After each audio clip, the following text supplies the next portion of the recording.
Hello दोस्तों, स्वागत है आप लोगों का अपने YouTube चैनल पर। आज के इस वीडियो में हम लोग डिस्कस करने वाले हैं 29 जनवरी के पेपर 2 यानी कि जूनियर लेवल के पेपर को। तो ये जो पेपर है हम लोगों का 29 जनवरी 2023 का है और ये पेपर 2 जूनियर लेवल का पेपर है। पहला क्वेश्चन आप लोग स्क्रीन पर देख पा रहे होंगे, निम्न में से 1/243 माइनस का चिन्ह लगा हुआ है, -1/243 के बराबर है। तो 243 पे यहाँ पर सबसे पहले आप लोग गुणनखंड कर लें। तो 243 3 से डिवाइड करेंगे, 3 × 8 = 24, 3 × 1 = 3, फिर 3 से डिवाइड करेंगे तो 27 हो जाएगा, फिर 3 से डिवाइड करेंगे तो 9 हो जाएगा, फिर 3 से करेंगे 3 हो जाएगा, फिर 3 से करेंगे 1 हो जाएगा, यानी 1 2 3 4 5। तो 243 को अगर हम लोग कहें तो 3 की घात 5 होता है, ये 1 है और माइनस का चिन्ह लगा हुआ है। तो -1/3 की घात 5 हो गया। अब यहाँ ऑप्शन में अगर हम लोग देखेंगे तो हम लोगों को ऐसा कोई ऑप्शन नहीं मिल रहा है, तो इसको हम लोग क्या इस तरीके से भी लिख सकते हैं। 1 को अगर हम लोग बात करें तो 1 की घात अगर 5 कर दे तो भी 1 होगा, और 3 की घात 5 कर दें तो भी हमारा जो है 3 की घात 5 था और माइनस का चिन्ह था, तो माइनस का चिन्ह लगा देंगे। अब इसको अगर हम लोग लिखेंगे तो इस तरीके से भी लिखा जा सकता है, 1/3 की घात 5 एक साथ हम लोगों ने लिख दिया। ऑप्शन नंबर 1 हमारा राइट आंसर हो गया। तो सिंपल सा आप लोग 243 के गुणनखंड कर लें। 243 के गुणनखंड हमारे 5 आए हैं। अब 1 की कितनी भी घात होगा उतना ही 1 ही रहेगा, तो यहाँ पर 1 की घात हम लोगों ने 5 कर दिया, 1/3 की घात 5 एक साथ लिख दिया। माइनस का चिन्ह था इसलिए हम लोगों ने माइनस का चिन्ह लगा दिया। अगला क्वेश्चन देखते हैं।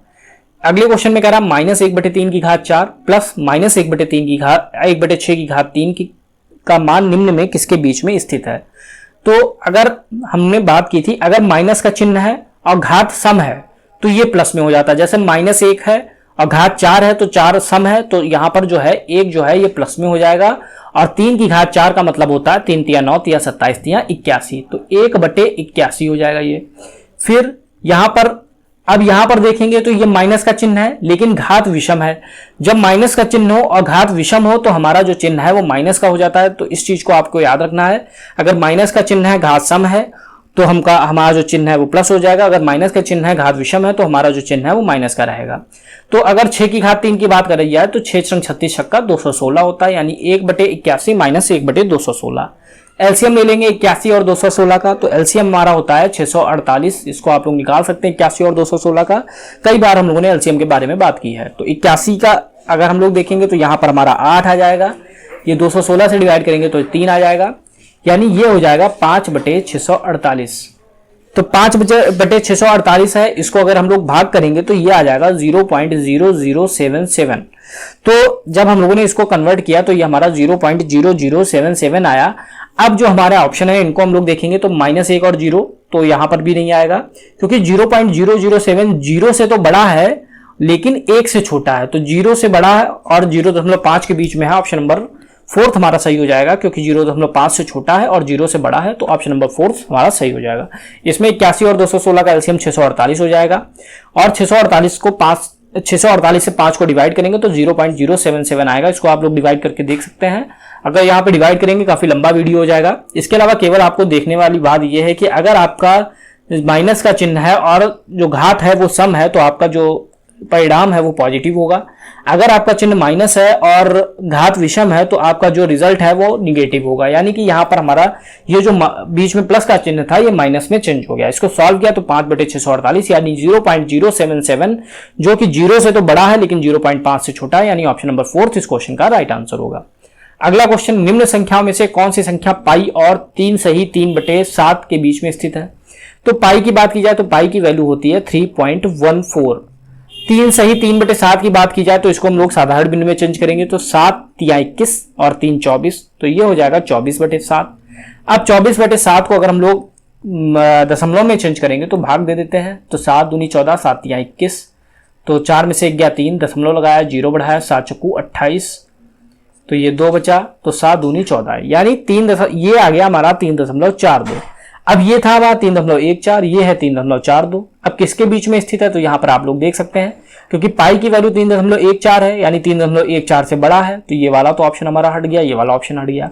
अब 3.42 यानी 3.42 से छोटी है, तो ऑप्शन नंबर 1 सही हो गया, क्योंकि 3.14 और 3.42 के बीच में हमारी यही संख्या आ रही है। अगर हम लोग इसकी बात करें तो ये हमारी 3.42 से बड़ी हो जाएगी, इसलिए ये ऑप्शन गलत हो जाएगा। बाकी ये हमारी 3.14 से छोटी हो जाएंगी, इसलिए ये वाली भी ऑप्शन हमारे गलत हो जाएंगे।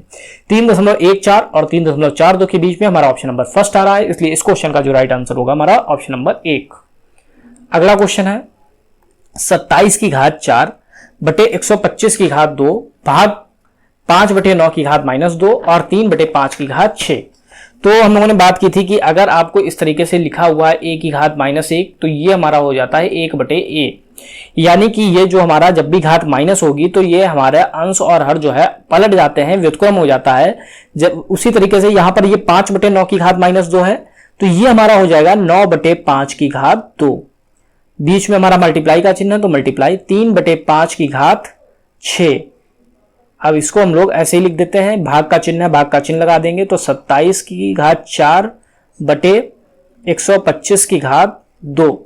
अब 9 की घात 2 का अगर हम लोग देखेंगे तो इसको हम लोग इस तरीके से भी लिख सकते हैं, इसको हम लोग लिख सकते हैं 3 की घात 2, यहां पर हम लोग लिख देते हैं 9 को हम लोग लिख देते हैं 3 की घात 2 और नीचे 5 की घात 2, क्योंकि 3 की घात 2 का मतलब 9 ही रहा और 9 की घात 2 था तो घात 2 लगी है, मल्टीप्लाइड बाई 3 की पावर 6 बटे 5 की पावर 6 और इधर हमारा भाग का चिन्ह है और 27 की घात 4 है बटे 125 की घात 2 है। अब हम लोग जानते हैं जब भाग का चिन्ह हटाते हैं तो मल्टीप्लाई का चिन्ह लगा देते हैं, तो मल्टीप्लाई का चिन्ह यहां पर लगा देंगे तो 27 की घात 4 बटे 125 की घात 2, मल्टीप्लाई का चिन्ह लगाएंगे तो ये हमारा हो जाएगा, जो हमारा हर है वो अंश में कन्वर्ट हो जाता है, जो अंश है वो हर में कन्वर्ट हो जाता है, यानी 5 की घात 2 इंटू 5 की घात 6 बटे ये हो जाएगा 3 की घात, जब 2 की घात 2 है यानी कि इन पावर की मल्टीप्लाई हो जाएगी, 2 दूना 4 हो जाएगा, 3 की घात 4 इंटू 3 की घात 6।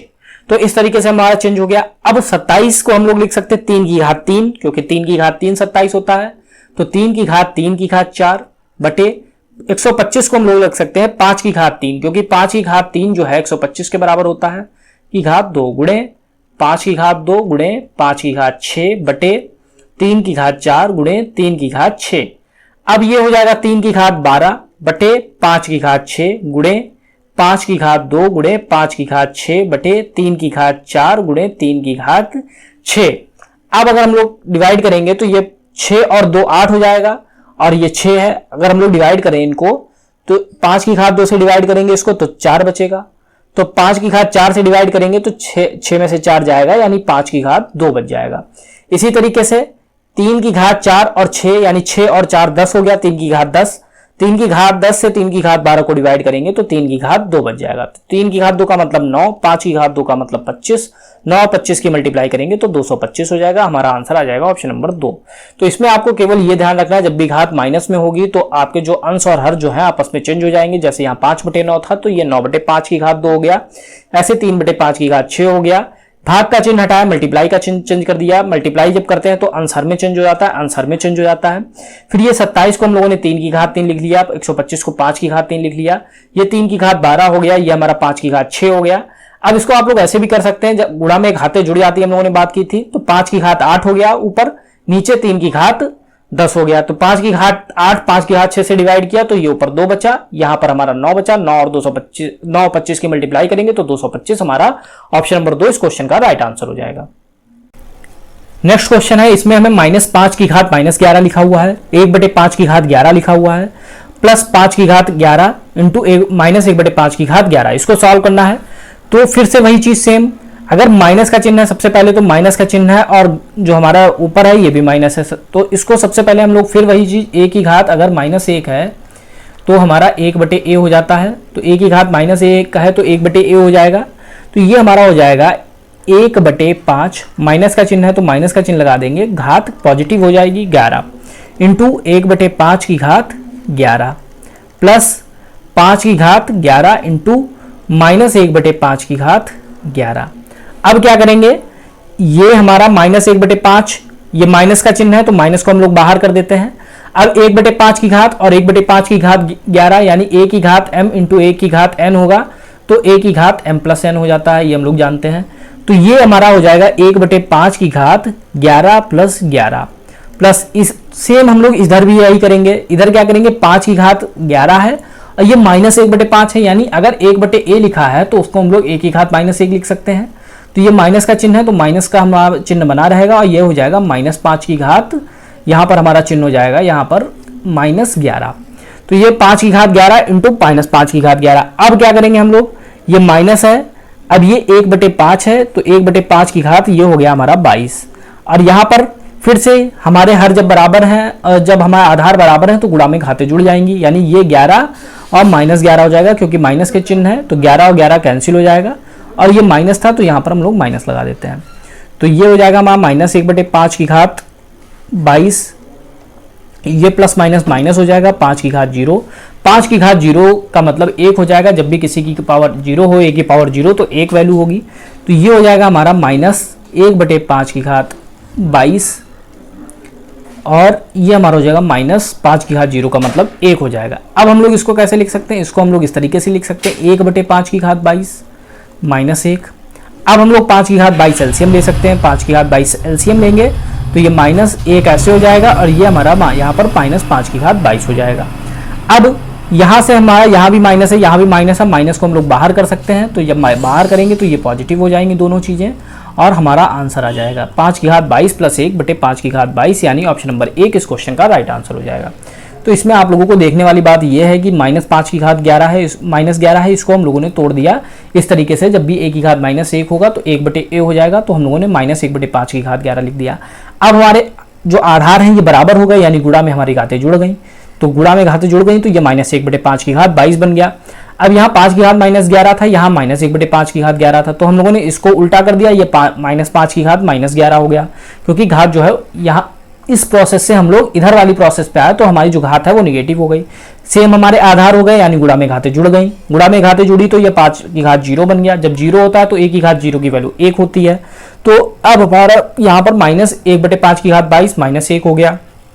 एलसीएम लिया तो -1 -5 की घात 22/5 की घात 22 बचा, माइनस हम लोगों ने बाहर कर लिया तो 5 की घात 22 + 1/5 की घात 22, यानी ऑप्शन नंबर 1 हमारा इस क्वेश्चन का राइट आंसर हो गया। अगला है चौक की एक छड़ में 12% कैल्शियम 3% कार्बन, तब उस चौक के 1.5 किलोग्राम की छड़ में शेष पदार्थों की मात्रा। सबसे पहली बात 1.5 kg की बात की जाए तो 1 kg में हमारे होते हैं 1000 ग्राम, 1 kg में हमारा होता है 1000 ग्राम, तो 1.5 kg में कितना हो जाएगा, 1.5 से मल्टीप्लाई कर देंगे, 1.5 × 1000, तो ये हो जाएगा हमारा 1500 ग्राम, तो ये 1500 ग्राम हो गया। अब कह रहा है कि 12% कैल्शियम 3% कार्बन, यानी 12 + 3 15% हमको पता है कि इसमें कैल्शियम और कार्बन है। कह रहा है शेष पदार्थों की मात्रा, तो टोटल कितना होता है, कोई भी चीज है टोटल 100% होगी, 100 में 15% कैल्शियम और कार्बन है, यानी 85% शेष है, तो 85% की मात्रा निकालनी है। टोटल हमारे पास 1500 ग्राम चौक है, 1500 में हमें पता है कि 15% कैल्शियम और कार्बन है, यानी 85% शेष है, तो 85% हम लोग निकाल सकते हैं। 85/100, 15 और 85 की मल्टीप्लाई करेंगे, हमारा आंसर आ जाएगा 15 × 5 = 75, 15 × 8 = 120 और 7, तो यहाँ पर हमारा हो जाएगा 15, यहाँ पर हो जाएगा 15 × 5 = 75, 15 × 8 = 120 और 7 127, यानी 1275 ग्राम आंसर हो जाएगा। ऑप्शन इस क्वेश्चन का राइट आंसर हो जाएगा।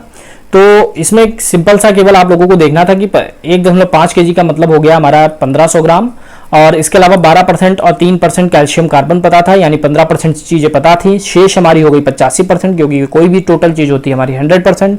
अब 1500 चौक की मात्रा थी, 85% शेष था, तो शेष ही हम लोग को निकालना था। 1500 का 85% निकाला, 15 और 85 की मल्टीप्लाई की, तो मल्टीप्लाई करने के बाद हमको यहाँ पर 1275 हमारा आंसर आ गया। ऑप्शन नंबर 4 इस क्वेश्चन का राइट आंसर हो गया। अब हम लोग नेक्स्ट क्वेश्चन देखते हैं। अगले क्वेश्चन में x/6 बराबर 36/x², तो सिंपल सा हम लोग क्रॉस मल्टीप्लाई कर देंगे, तो x × x² बराबर 6 × 36, तो ये हो जाएगा हमारा x की पावर 3, क्योंकि ये 1 है, 1 और 2 मिलके 3 बना देंगे। इसको हम लोग लिख सकते हैं 6 × 6 की घात 2, तो ये 6 की घात 3 बन जाएगा, 6 की घात 1 और 2 मिलके 3 बन जाएगा, बराबर x की घात 3। जब हमारी घात बराबर है तो हमारे आधार भी बराबर होंगे, x की वैल्यू जो है 6 आ जाएगी। ऑप्शन नंबर 3 इस क्वेश्चन का राइट आंसर हो जाएगा। तो सिंपल सा इसमें क्रॉस मल्टीप्लाई कर लेना था, आप लोग मल्टीप्लाई करेंगे अगर तो 216 हो जाएगा। 216 का जो क्यूब रूट होता है वो 6 होता है, तो x की वैल्यू 6 आ जाएगी। चाहे आप लोग इस तरीके से घात के रूप में भी कर सकते हैं, तो ऑप्शन नंबर 3 इस क्वेश्चन का राइट आंसर होगा। अगला क्वेश्चन, ये आप लोग अगर देखेंगे, इसको अगर a मान ले, इसको b मान ले, तो ये a² - b² हो गया। तो a² - b² का फार्मूला होता है a + b × a - b, तो इसको हम लोग लिख सकते हैं 1.75 + 1.62 और 1.75 माइनस 1.62 ए प्लस बी इंटू ए माइनस बी की फॉर्म में लिख दिया है। नीचे हमारा 0.13 रहेगा। अब 1.75 और 1.62 को हम लोग ऐड करेंगे तो ये हमारा हो जाएगा 3.37। इसको माइनस करेंगे तो 0.13 आ जाएगा। नीचे 0.13 से 113 कैंसिल हो गया, 3.37 हमारा इस क्वेश्चन का राइट आंसर हो गया। ऑप्शन नंबर फर्स्ट इस क्वेश्चन का राइट आंसर होगा। तो सिंपल से आपको इसमें यह ध्यान रखना है कि ये हमारा ए स्क्वायर माइनस बी स्क्वायर की फॉर्म बनी, यानी ए प्लस बी इंटू ए माइनस बी में लिख सकते हैं। तो ए प्लस बी 3.37 हो गया, ए माइनस बी 0.13 हो गया, 0.13 से 0.13 कैंसिल हो गया, तो हमारा जो आंसर हो गया 3.37 हमारा इस क्वेश्चन का राइट आंसर हो गया। अगला है 10 व्यक्ति किसी कार्य को 8 दिन में कर सकते हैं। तो एक हम लोगों का फॉर्मूला होता है m1d1 बराबर m2d2। तो पहले अगर हम लोग इसको मान ले m1 10 व्यक्ति कह रहा है तो m1 यानी m1 की वैल्यू 10, 8 दिन तो d1 हो गया 8, 16 व्यक्ति उपलब्ध है यानी m2 हो गया 16। यह कार्य कितने समय में होगा d2 हमें पता नहीं, तो d2 हम लोग निकाल लेंगे। तो 8 से 16 कैंसिल करेंगे 2, 2 से 10 कैंसिल करेंगे तो 5, तो d2 की जो वैल्यू आ जाएगी वो हमारी 5 आ जाएगी, यानी 5 दिन में हमारा कार्य समाप्त हो जाएगा। ऑप्शन नंबर 3 इस क्वेश्चन का राइट आंसर हो जाएगा। तो केवल आप लोगों को एक फार्मूला याद रखना है m1d1 बराबर m2d2, जो इसको आप लोग m1 मान ले, इसको d1 मान ले, इसको आप लोग m2 मान ले, d2 हमें पता नहीं था तो d2 हम लोगों ने इसको फाइंड आउट कर लिया। 5 दिन हमारा इस क्वेश्चन का राइट आंसर हो गया। नेक्स्ट क्वेश्चन देखते हैं। x प्लस 10 बराबर 100 के उपयोग से व्यक्त किया जा सकता है। तो अगर x प्लस 10 बराबर 100 है तो x की वैल्यू निकाल लेंगे, x बराबर 100 माइनस 10 हो जाएगा, तो x की वैल्यू हमारी 90 हो जाएगी। अब x एक प्राकृतिक संख्या जो 100 से छोटी है, बिल्कुल सही है। अब x एक प्राकृतिक संख्या जो 100 से 10 कम है, यानी 100 से 10 कम, तो 100 से 10 कम का मतलब 90 होता है, तो बिल्कुल सही है। ये वाला ऑप्शन ज्यादा परफेक्ट है, ऑप्शन नंबर 2, इसलिए हमारा राइट आंसर होगा।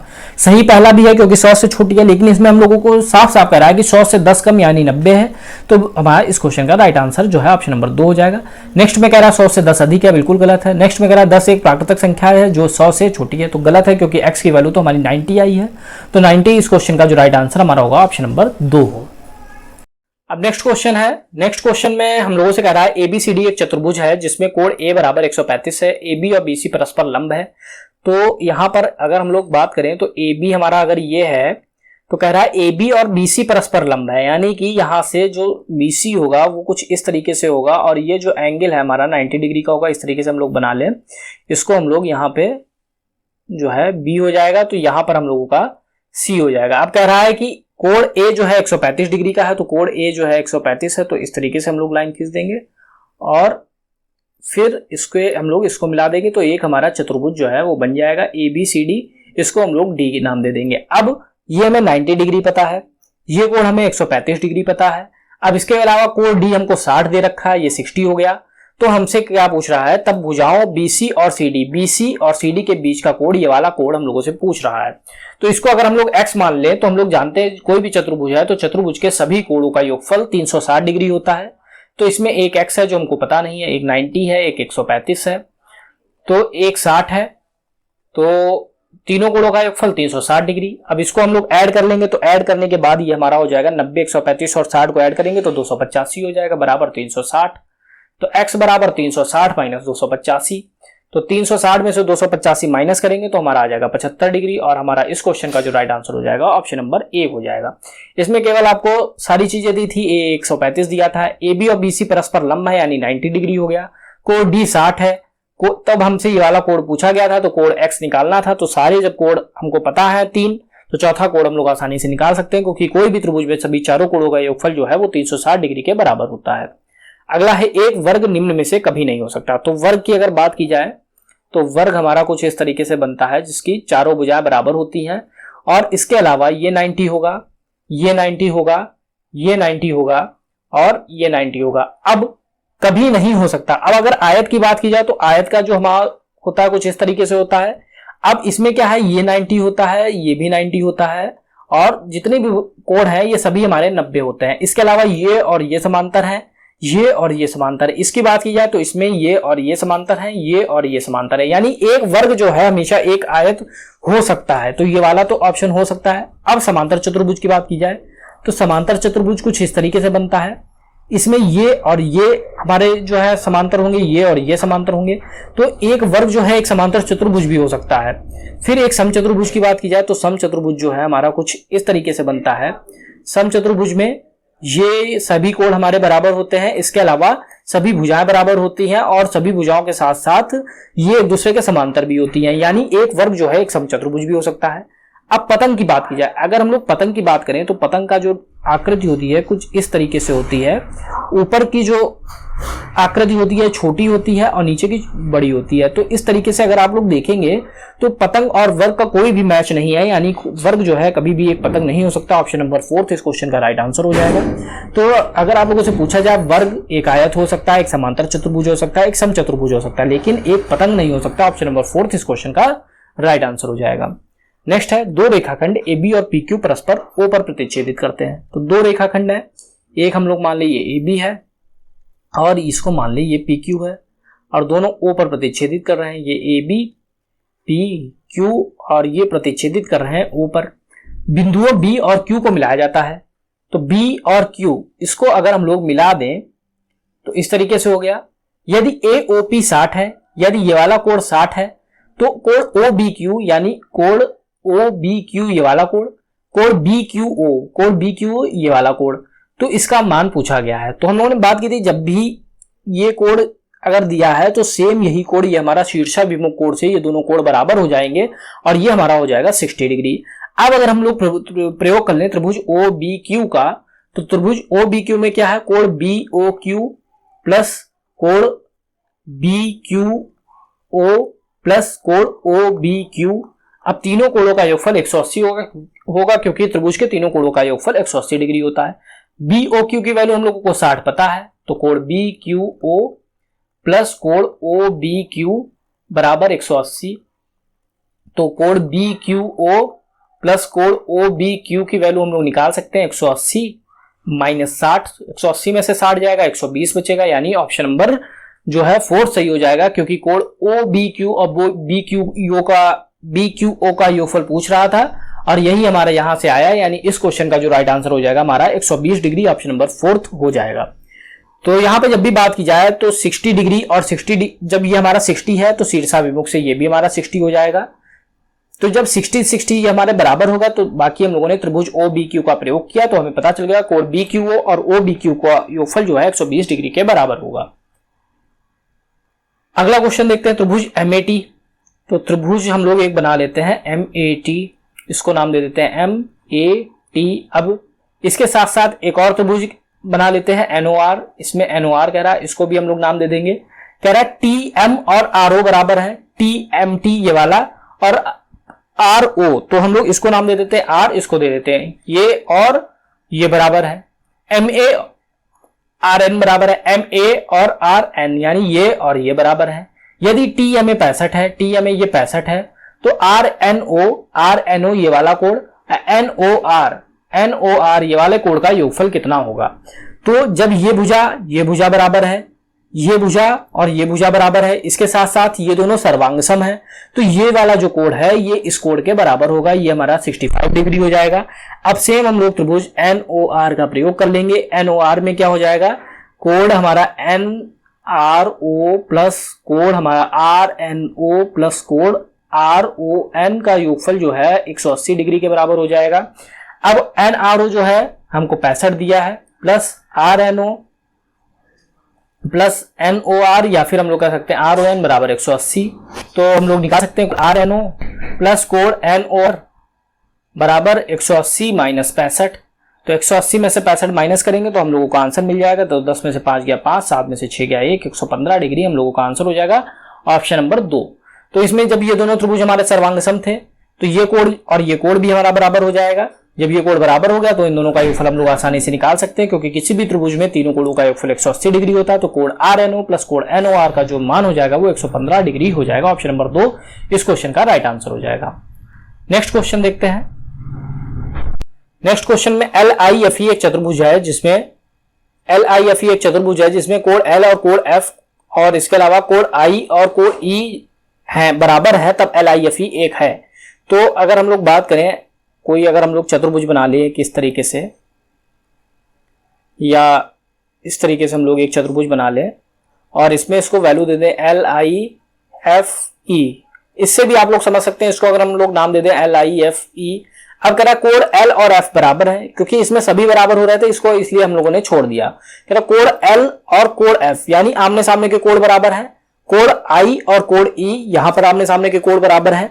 तो जब आमने सामने के कोण बराबर होते हैं तो ये हमारा समांतर चतुर्भुज होता है, क्योंकि आप लोगों को याद रखना है हमेशा समांतर चतुर्भुज में जो सम्मुख कोण होते हैं वो हमेशा बराबर होते हैं। इसलिए इस क्वेश्चन का जो राइट आंसर हो जाएगा हमारा ऑप्शन नंबर 1 हो जाएगा। LIFE जो है वो हमेशा एक समांतर चतुर्भुज होगा, क्योंकि वर्ग की बात की जाए तो सभी कोण बराबर होते हैं, आयत में भी सभी कोण बराबर होते हैं, और समलंब जो है अलग तरीके से बनता है, उसमें कोई भी कोण बराबर नहीं होता है, या दो असमांतर भुजाएं होती हैं। तो समांतर चतुर्भुज में जो सम्मुख कोण होते हैं वो हमेशा बराबर होते हैं। ऑप्शन नंबर 1 इस क्वेश्चन का राइट आंसर हो जाएगा। अगला क्वेश्चन देखते हैं। किसी आयत की भुजाएं x y हैं, जहां x और y पूर्णांक है, आयत का परिमाप 24 है। तो आयत का परिमाप जो होता है दो ब्रैकेट में लंबाई प्लस चौड़ाई होता है, इसकी वैल्यू 24 है, तो x प्लस y की वैल्यू हम लोग निकाल सकते हैं 12 आ गई। अब आयत का क्षेत्रफल पूछ रहा है, अधिकतम संभव क्षेत्रफल क्या होगा, तो हम लोगों से पूछ रहा है x इंटू वाई की वैल्यू पूछ रहा है, क्योंकि आयत का क्षेत्रफल जो होता है लंबाई गुणे चौड़ाई होता है, लंबाई गुणे चौड़ाई xy होगा। तो अगर हम लोग यहां पर वैल्यू मान ले x की, अगर एक वैल्यू 11 वैल्यू है, y की 1 है, तो 11 और 1 मिलकर 12 बना देंगे, 11 और 1 की मल्टीप्लाई करेंगे तो 11 आ जाएगा। इसी तरीके से 10 और 2, तो 10 और 2 की मल्टीप्लाई करेंगे तो 20 आ जाएगा। इसी तरीके से 9 और 3 की मल्टीप्लाई करेंगे तो 27 आ जाएगा। तो 27 योगफल हो सकता है, लेकिन हमसे क्या पूछ रहा है, अधिकतम संभव क्षेत्रफल क्या होगा। तो अधिकतम के लिए हम लोग और देखेंगे, तो 8 और 4 की मल्टीप्लाई 32 आ जाएगा। फिर 7 और 5 की मल्टीप्लाई 35 आ जाएगा। फिर 6 और 6 की मल्टीप्लाई 36 हो जाएगा। फिर 7 और 5 फिर से हमारा रिपीट होने लगेगा इसी तरीके से। तो जो हमारा अधिकतम क्षेत्रफल आया वो 36 आया, यानी ऑप्शन नंबर 1 इस क्वेश्चन का राइट आंसर हो जाएगा। तो इसमें केवल आप लोगों को याद रखना है, जो आयत का परिमाप होता है वो दो ब्रैकेट में लंबाई प्लस चौड़ाई, यानी दो ब्रैकेट में x प्लस वाई होगा। इसकी वैल्यू में 24 दी है, तो x प्लस वाई की वैल्यू हम लोगों ने निकाल ली 12। x प्लस वाई की वैल्यू निकाल ली 12, तो हमें xy चाहिए था, क्योंकि क्षेत्रफल जो होता है लंबाई गुणे चौड़ाई होता है, लंबाई गुणे चौड़ाई xy हो जाएगी। तो xy की वैल्यू हमें चाहिए, तो x और y की वैल्यू निकालने के लिए हम लोगों ने एक एक वैल्यू रखा, यहाँ पे 11 फिर 1। हम लोग यहाँ पर 12 और 0 भी रख सकते थे, 12 और 0 का क्षेत्रफल 0 हो जाएगा, इसलिए ये संभव नहीं है। तो 11 और 1 रखी, फिर 10 2 रखी, 9 3 रखी, 8 4 देखी, 7 5 रखी। तो अधिकतम पूछ रहा था, तो अधिकतम हमारा 36 आया, यानी ऑप्शन नंबर 1 इस क्वेश्चन का राइट आंसर होगा। अगला क्वेश्चन है, यह किसी गांव के निवासियों में 900 घन मीटर धारिता की एक घनाकार पानी की टंकी करने का निश्चय लिया गया। यदि टंकी 14.5 मीटर चौड़ी और 9.5 मीटर, लंबाई 14.5 है, चौड़ाई 9.5 है, टंकी की ऊंचाई क्या होगी। तो धारिता का मतलब होता है आयतन, तो धारिता का मतलब आयतन है, घनाकार टंकी है। अब इसमें हमें लंबाई दी है 14.5 मीटर, चौड़ाई हमको दी है 9.5 मीटर, बी मान लेते हैं इसको। एच हमको पता नहीं है, एच को हम लोग क्वेश्चन मार्क कर देते हैं। अब आयतन का सूत्र होता है, घनाकार टंकी का रहा है, तो घनाकार के जो आयतन का सूत्र होता है वो L into B into H होता है, आयतन का जो फॉर्मूला होता है। तो इसकी जो हमें वैल्यू दी रखी है 900 बराबर L की वैल्यू हमें पता है 14.5, बी की वैल्यू पता है 9.5, एच की वैल्यू हमें पता नहीं है, एच लिख देते हैं। तो एच बराबर क्रॉस मल्टीप्लाई से निकाल लेंगे, 900 बटे 14.5 गुणे 9.5, दशमलव हटाएंगे तो ये 0 बढ़ जाएगा, फिर दशमलव हटाएंगे तो ये 1 0 और बढ़ जाएगा, 5 से डिवाइड करेंगे तो ये 19 हो जाएगा, और यहां पर हमारा हो जाएगा 18, 1 2 3, फिर 5 से डिवाइड करेंगे, 5 दूनी 10, बचा 4, 5 9 45 29, इसको डिवाइड करेंगे 5 या 15, बचा 3, 5 6 30, 3600, यानी 3600 बटे 29 गुणे 19 आ जाएगा। अब 3600 बटे 29 गुणे 19 आया है, इसको हम लोग सॉल्व कर लेते हैं। इसको सॉल्व करेंगे तो ये 29 और 19 की जब मल्टीप्लाई करेंगे तो ये हमारा हो जाएगा 3600 बटे 551। इसको सॉल्व करेंगे तो 6.53 आ जाएगा। अब हमको बताना है 6 मीटर से कम है तो बिल्कुल गलत है, क्योंकि 6 से ज्यादा है। 6 मीटर से ज्यादा है और 6.5 मीटर के बीच में तो गलत है, क्योंकि 6.5 से भी ज्यादा है, ये भी ऑप्शन गलत हो जाएगा। और ये वाला ऑप्शन सही हो जाएगा, क्योंकि 6.5 मीटर से ज्यादा है और 6.75 मीटर से कम है। ऑप्शन नंबर 3 इस क्वेश्चन का राइट आंसर हो जाएगा। तो केवल यहाँ पर आप लोगों को पता होना चाहिए कि जो घनाकार का आयतन होता है वो लंबाई गुणे चौड़ाई गुणे ऊंचाई होता है, और कोई भी अगर टंकी की धारिता दी है तो वो आपका आयतन होगा। आयतन बराबर लंबाई गुणे चौड़ाई गुणे ऊंचाई का फॉर्मूला लगाया, सॉल्व किया, तो यहाँ पर हमारा आंसर आ गया। अगला क्वेश्चन देखते हैं। मान लीजिए 3.5, 3.1, 2.1 इकाइयों वाले किसी घनाभ का आयतन V1 है। एक घन ऐसा बनाया जाता है जिसकी भुजा इसकी घनाभ की भुजाओं के औसत के बराबर है। तो दूसरा जो घन बनाया जाता है इसकी हम लोग निकाल लेते हैं भुजा। तो कह रहा भुजा जो है इनके औसत के बराबर है। 3.5 है, 3.1 है और 2.1 है। अब इनके औसत का मतलब होता है सभी पदों का योग बटे पदों की संख्या। तो ये हो गया 7, 3 3 6 2 8, यहां पर हो जाएगा 3 3 6 और 6 2 8, तो 8 मीटर हमारा टोटल आ गया।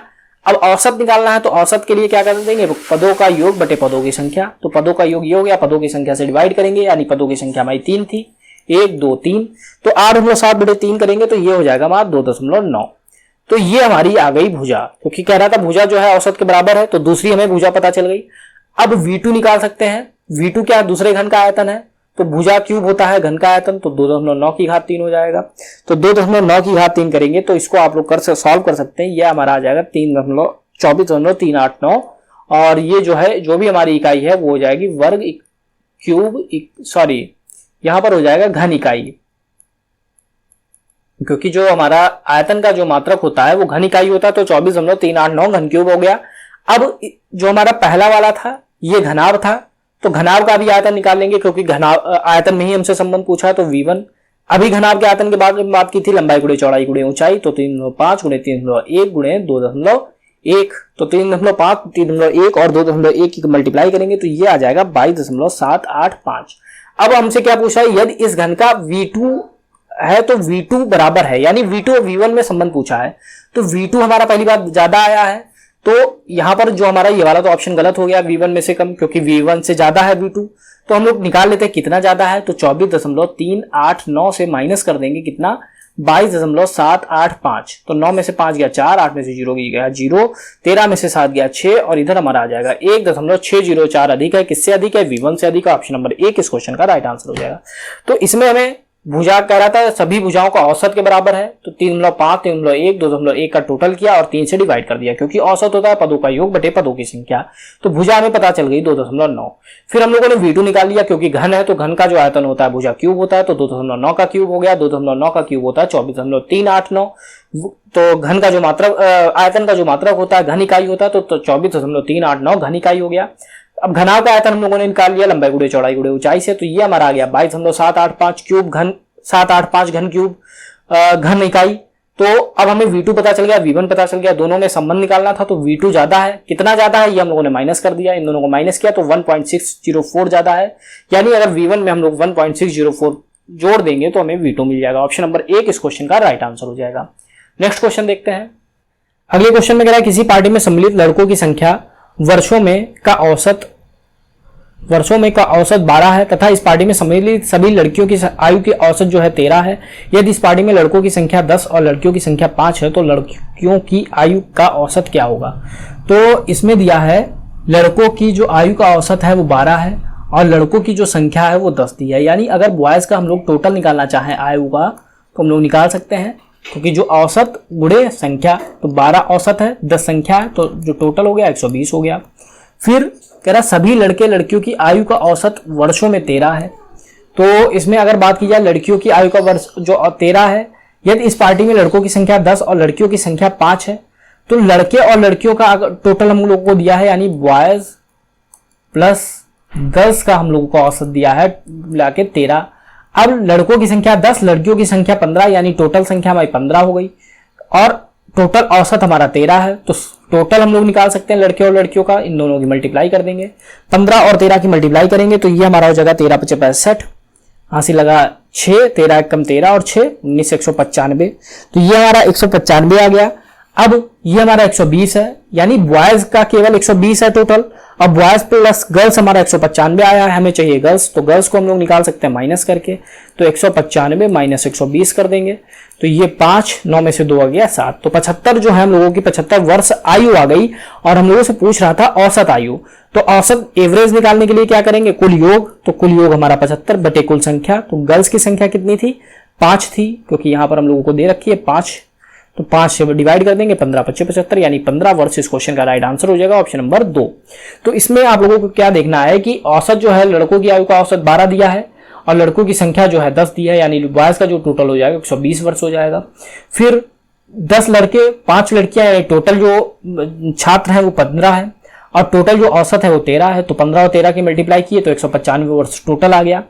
अब गर्ल्स का हम लोगों ने निकाल लिया, क्योंकि टोटल हमें पता है, बॉयज का पता है, माइनस किया तो गर्ल्स का हमें टोटल पता चल गया। गर्ल्स का औसत निकालना था तो टोटल पता है, गर्ल्स की संख्या पता, दोनों को डिवाइड कर दिया, औसत हम लोगों का आ गया 15 वर्ष। अगला क्वेश्चन, अच्छी प्रकार से फेंटी गई 52 ताश की एक गड्डी में से एक ताश का निकाला जाता है, इस ताश के इक्का होने की प्रायिकता क्या है। तो अगर ताश की गड्डी की बात की जाए तो ताश की गड्डी में इक्के जो होते हैं वो 4 होते हैं। अब प्रायिकता निकालनी है तो टोटल जो पत्ते होते हैं 52 होते हैं, तो टोटल हम लोग नीचे रखते हैं, हम लोग जानते हैं, और जो हमारे संभावना है उनको ऊपर रखते हैं, यानी 4 को ऊपर रखेंगे। 4 से 52 को डिवाइड करेंगे तो 1/13 हो जाएगा। 1/13 हमारा इस क्वेश्चन का राइट आंसर हो जाएगा, ऑप्शन नंबर 4। तो अच्छी प्रकार से 52 ताश की गड्डी को अगर एक साथ ताश निकाला जाता है तो इस ताश में जो इक्का होने की प्रायिकता होगी वो 1/13 होगी। आपको इक्कों की संख्या पता होनी चाहिए, 4 होती है। प्रायिकता हमारी जो है टोटल जो ताश के पत्ते हैं 52 होते हैं, तो संभावना बटे टोटल यानी 4/52, 1/13 हमारा इस क्वेश्चन का राइट आंसर हो जाएगा। तो ये जो पेपर था हम लोगों का 29 जनवरी का पेपर 2 था। तो अगर आप लोगों को वीडियो पसंद आया तो वीडियो को लाइक करें, साथ ही साथ चैनल को सब्सक्राइब करें। नेक्स्ट वीडियो में हम लोगों का जो नेक्स्ट पेपर है उसको हम लोग डिस्कस करेंगे। आज के वीडियो में सिर्फ इतना ही, मिलता है नेक्स्ट वीडियो में। Thank you.